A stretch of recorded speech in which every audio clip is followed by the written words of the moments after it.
নমস্কার বন্ধুরা, আজকে তোমাদের সাথে সয়াবিনের অমলেট কারি রেসিপি শেয়ার করব। এই রেসিপিটা খেতে খুব ভালো হয়েছিল। একটা ছোট সাইজের পেঁয়াজ কুচিয়ে নিয়েছি, একটা কাঁচা লঙ্কা নিয়েছি, 4 কোয়া রসুন নিয়েছি, আদা কুচিয়ে নিয়েছি, আর পেঁয়াজ একটা বড় সাইজ কুচিয়ে নিয়েছি। এখানে একটা আলু সেদ্ধ করে রেখে দিয়েছি, আর আলু সেদ্ধর জলে আমি সয়াবিনগুলো ভিজিয়ে রেখেছিলাম। সয়াবিনগুলো খুব ভালো করে ভিজে গিয়েছে। এবার জল চিপে তুলে নেব। একটা মিক্সির জার নিয়ে নিয়েছি, এর মধ্যে 4 কোয়া রসুন দিয়ে দিচ্ছি, আর আদা কুচিও দিয়ে দিচ্ছি, পেঁয়াজ কুচিগুলো দিয়ে দিচ্ছি,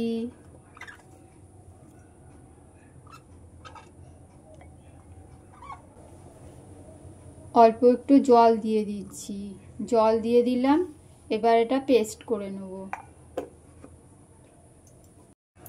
এখানে আলু সেদ্ধ নিয়ে নিয়েছি, আলু সেদ্ধটাকে মেখে নিচ্ছি। আলু সেদ্ধটা এখন ঠান্ডা হয়ে গিয়েছে।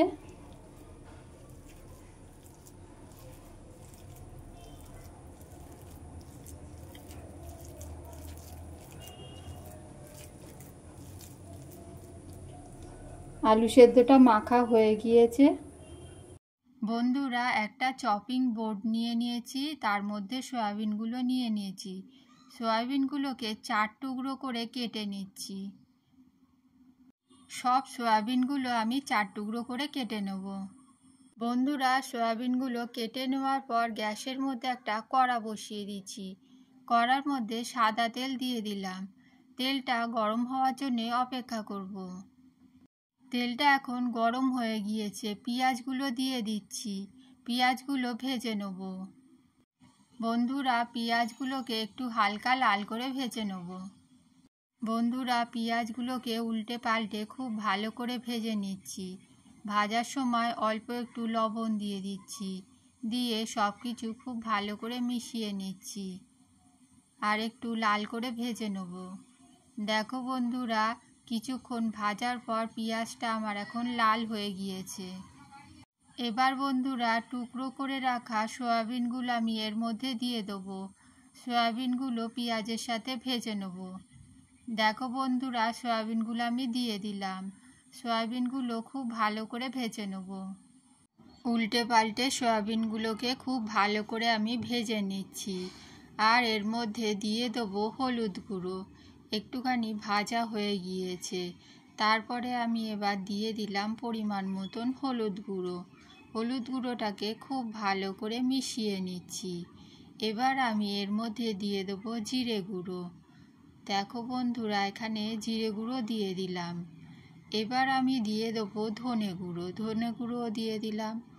এবার সব কিছু খুব ভালো করে মিশিয়ে নিচ্ছি, আর খুব ভালো করে ভেজে নিচ্ছি। এবার আমি পরিমাণ মতন লবণ দিয়ে দেবো। পরিমাণ মতন লবণটা দিয়ে দিলাম। এবার সব কিছু খুব ভালো করে মিশিয়ে নিচ্ছি, আর একটু ভাজা ভাজা করে নেব। ভাজা ভাজা হয়ে গেলে আমি গ্যাসটা বন্ধ করে দেবো, আর একটুখানি গোলমরিচ গুঁড়ো দিয়ে দেব। গোলমরিচ গুঁড়োটা দিয়ে দিলাম। এবার সব কিছু খুব ভালো করে মিশিয়ে নেব। আর যেই আলু সেদ্ধটা চটকে রেখেছিলাম, এবার আলু সেদ্ধটা দিয়ে দেবো। দিয়ে সব কিছু খুব ভালো করে মিশিয়ে নেব। দেখো বন্ধুরা, আলুটা আমি দিয়ে দিলাম। এবার সব কিছু খুব ভালো করে মিশিয়ে নিচ্ছি। খুব ভালো করে মিশিয়ে নিয়ে ঠান্ডা হওয়ার জন্যে রেখে দেবো। আর এখন মশলাটা আমি পেস্ট করে নিয়েছি। দেখো বন্ধুরা, খুব ভালো করে পেস্ট তৈরি করে নিয়েছি। এবার একটা পাত্র নিয়ে নিয়েছি, পাত্রর মধ্যে জল নিয়ে নিয়েছি। এবার বন্ধুরা, একটা পাঁপড় নিয়ে নিয়েছি। পাঁপড়টাকে খুব ভালো করে ধুয়ে নেব। ধুয়ে একটা থালার মধ্যে রেখে দেবো। আরও একটা পাঁপড় এই জলের মধ্যে ধুয়ে নেব। খুব বেশি পাঁপড় একসাথে ধুলে কিন্তু অসুবিধা হবে, সেই জন্যে দুটো করে পাঁপড় ধুতে হবে। দুটো পাঁপড় ধুয়ে নিয়েছি, আর সয়াবিনের যেটা বানিয়ে রেখেছিলাম সেটা এখন ঠান্ডা হয়ে গিয়েছে। এবার আমি পুরটা দিয়ে দিচ্ছি। হাত দিয়ে পুরটাকে একটু ঠিক করে দিচ্ছি। একটু বেশি হয়েছিল বলে তুলে নিলাম। এবার বন্ধুরা খুব সুন্দরভাবে মুড়ে নেব। দেখো বন্ধুরা আমি কিভাবে মুড়ছি। পাঁপড়টা নরম হয়ে গিয়েছে। এবার আমি এক পাশ এইভাবে মুড়ে দিলাম। আরও এক পাশ খুব ভালো করে মুড়ে দিচ্ছি। দেখো বন্ধুরা এইভাবে মুড়ে দিতে হবে। আর তলার দিকটাও এইভাবে মুড়ে দিচ্ছি। ওপরের দিকটাও এইভাবে মুড়ে দেবো। এইভাবে আমি সবগুলো বানিয়ে নেব। দেখো বন্ধুরা একটু চেপে দিয়েছি, ভিজে রয়েছে, খুব ভালোভাবে চেপে যাবে। এবার এটা আমি তুলে রেখে দেব। আরও একটা পাঁপড় এইভাবে পুর ভরে বানিয়ে নেব। যতটা পুর আছে সবগুলো পাঁপড়ের মধ্যে দিয়ে এইভাবে বানিয়ে আমি রেখে দেবো। দেখো বন্ধুরা সবগুলো আমার বানানো হয়ে গিয়েছে। এবার আমি এইগুলোকে ভাজবো। দেখো বন্ধুরা কতগুলো বানিয়েছি। একটার ওপরে একটা রাখলে কিন্তু চিপকে যাবে, সেই জন্য একটু আলাদা আলাদা করে রাখতে হবে। গ্যাসের মধ্যে একটা কড়া বসিয়ে দিয়েছি। কড়ার মধ্যে এবার আমি তেল দিয়ে দেবো। দেখো বন্ধুরা অল্প একটু তেল দিয়ে দিলাম, খুব বেশি তেল লাগবে না। পাঁপড় ভাজতে অল্প একটু তেলেই হয়ে যাবে। এবার তেলটা গরম হওয়ার জন্যে অপেক্ষা করব। আর খুন্তি দিয়ে তেলটাকে একটু চারিপাশে ছড়িয়ে দেবো। তা না হলে পাঁপড়টা কড়ায় আটকে যেতে পারে, সেই জন্যে তেলটা একটু চারিদিকে ছড়িয়ে দিচ্ছি। বন্ধুরা তেলটা এখন গরম হয়ে গিয়েছে। গ্যাসের আঁচটা একটু লো করে দেবো। লো টু মিডিয়াম রেখে পাঁপড়টা ভেজে নিতে হবে। পাঁপড়টা আমি দিয়ে দিলাম। এবার উল্টে পাল্টে খুব ভালো করে ভেজে নেব।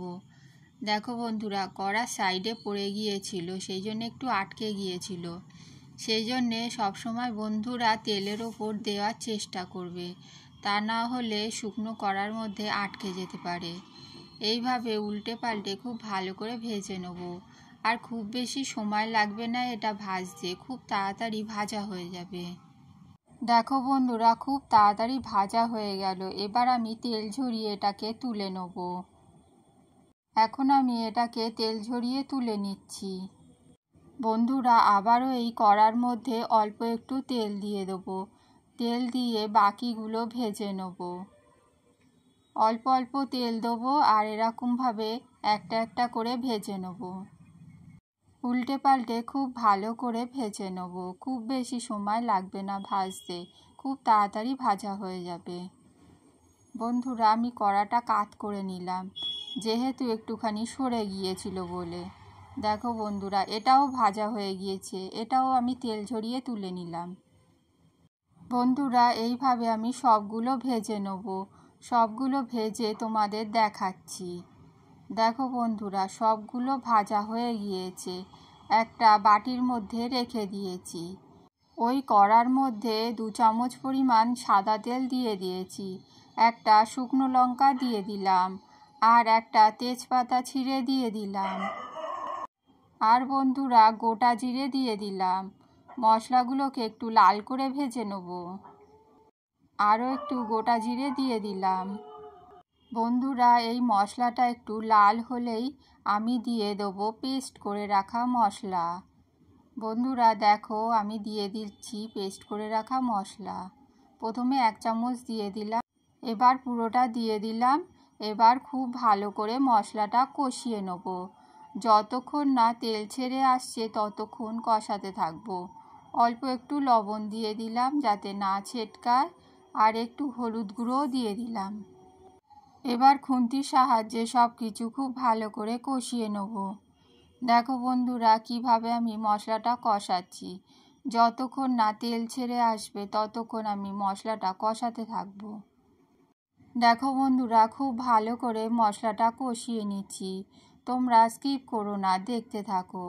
কি সুন্দরভাবে আমি মশলাটা কষিয়ে নিচ্ছি। একটুখানি শুকনো শুকনো হয়ে আসবে। তেল এখানে খুব বেশি দিইনি, অল্প তেলেই আমি রান্নাটা করছি। বন্ধুরা, তোমরা একটু বেশি তেল দিয়ে রান্না করতে পারো, আমি সবসময় কম তেলেই রান্না করি। এবার দিয়ে দিলাম ধনে গুঁড়ো, আর বন্ধুরা জিরে গুঁড়োও দিয়ে দেবো। সব কিছু খুব ভালো করে কষিয়ে নেব। আর দিয়ে দেবো কাশ্মীরি লঙ্কার গুঁড়ো। বন্ধুরা, যেহেতু মশলাগুলো শুকনো তাই জন্যে অল্প একটু জল দিয়ে দেবো। জল দিয়ে আরেকটু কিছুক্ষণ কষিয়ে নেব। বন্ধুরা, খুন্তি দিয়ে নাড়াচাড়া দিয়ে আমি মশলাটাকে খুব ভালো করে কষিয়ে নিচ্ছি, একটু ভাজা ভাজা করে নিচ্ছি। যতক্ষণ না তেল ছেড়ে আসছে ততক্ষণ আমি কষাতে থাকবো। দেখো বন্ধুরা, এখানে একটা কাঁচা লঙ্কা দিয়ে দিয়েছি। তোমরা যেমন ঝাল খাও সেই পরিমাণে ঝাল দেবে। দেখো বন্ধুরা, প্রায় আমার হয়েই এসেছে। এবার আমি পরিমাণ মতন জল দিয়ে দেবো। বন্ধুরা, পাঁপড়ে অনেকটাই জল টেনে নেবে, সেই জন্য আমি পরিমাণ মতন জল দিয়ে দিচ্ছি। একেবারে খুব কম জল দেব না, আবারও খুব বেশি জল দেব না। দেখো বন্ধুরা, জলটা আমি দিয়ে দিলাম। মিক্সিটা ধুয়ে জল দিয়ে দিলাম। এবার নেড়ে চেড়ে সব কিছু খুব ভালো করে মিশিয়ে নিচ্ছি। বন্ধুরা, এবার ঝোলের মধ্যে পরিমাণ মতন লবণ দিয়ে দিলাম, আর অল্প একটু চিনিও দিয়ে দেবো। নিরামিষ রান্নাতে একটুখানি চিনি না দিলে ভালো লাগে না, তাই অল্প একটু চিনি দিয়ে দিলাম। এবার সব কিছু খুব ভালো করে নেড়ে চেড়ে মিশিয়ে নিলাম। সব কিছু নেড়ে চেড়ে খুব ভালো করে মেশানো হয়ে গিয়েছে। মনে হলো একটু জল কম লাগছে, সেই জন্য আর একটু জল দিয়ে খুব ভালো করে মিশিয়ে নিলাম। এবার এটাকে আমি 5 মিনিট মতন ফুটিয়ে নেব, কারণ পাঁপড় দিয়ে আমি ফোটাবো না, সেই জন্য এটাকে খুব ভালো করে কিছুক্ষণ ফুটিয়ে নিতে হবে। বন্ধুরা, ঝোলটা এখন টকবক করে ফুটছে। 5 মিনিট মতন ফুটে গিয়েছে। এবার ঢাকনাটা আমি খুলে দিয়েছি। বন্ধুরা, এবার এর মধ্যে অল্প একটু গরম মশলার গুঁড়ো দিয়ে দেবো। দেখো বন্ধুরা, আমি এক্ষুনি গরম মশলার গুঁড়ো দিয়ে দিলাম। এবার সব কিছু খুব ভালো করে মিশিয়ে নেব। গরম মশলাটাকে ঝোলের সাথে খুব ভালো করে মিশিয়ে নিয়েছি। এবার আমি পাঁপড়গুলো দিয়ে দিচ্ছি। বন্ধুরা, যতগুলো পাঁপড় ভেজেছি ততগুলো পাঁপড় আমি দিয়ে দিচ্ছি, সবগুলোই দিয়ে দিলাম। এবার বন্ধুরা অল্প একটু ঘি দিয়ে দেবো। পাঁপড়গুলোকে আমি খুন্তি দিয়ে একটু ডুবিয়ে দিচ্ছি। দেখো বন্ধুরা, আর বন্ধুরা এবার আমি ঘি দিয়ে দেবো। ঘিটাকে খুব ভালো করে মিশিয়ে নেব। মিশিয়ে নিয়ে এবার গ্যাসটা বন্ধ করে দেবো। বন্ধ করে ঢাকা চাপা দিয়ে রেখে দেবো, যাতে ঘি আর গরম মশলার গন্ধ খুব ভালো করে তরকারিতে এসে যায়। এই সময় লবণটা চেক করে নিতে হবে ঠিকঠাক হয়েছে কি না। বন্ধুরা, ঢাকা দিয়ে 2 মিনিট মতন রেখে দেবো। 2 মিনিট পর এটা আমি ঢাকনাটা খুলে নিয়েছি। ঘি আর গরম মশলার গন্ধটা তরকারির মধ্যে চলে এসেছে। এবার একটা চামচের সাহায্যে আমি বাটির মধ্যে তুলে নিচ্ছি। দেখো বন্ধুরা, এটা খেতে কিন্তু খুব ভালো হয়। সয়াবিনের অমলেট কারি তোমরা একবার এইভাবে বানিয়ে দেখবে। আমাদের বাড়ির সবার তো খুব ভালো লেগেছে, তোমাদেরও খুব ভালো লাগবে। আর বন্ধুরা, রেসিপিটা ভালো লাগলে একটা লাইক দিয়ে দেবে, আর সুন্দর করে একটা কমেন্ট করে দেবে।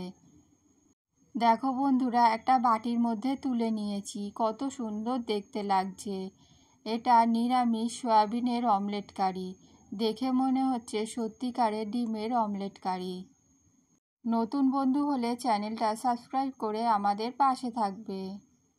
বন্ধুরা, রেসিপিটা এখানেই শেষ করছি। ফিরে আসবো নতুন একটা রেসিপি নিয়ে।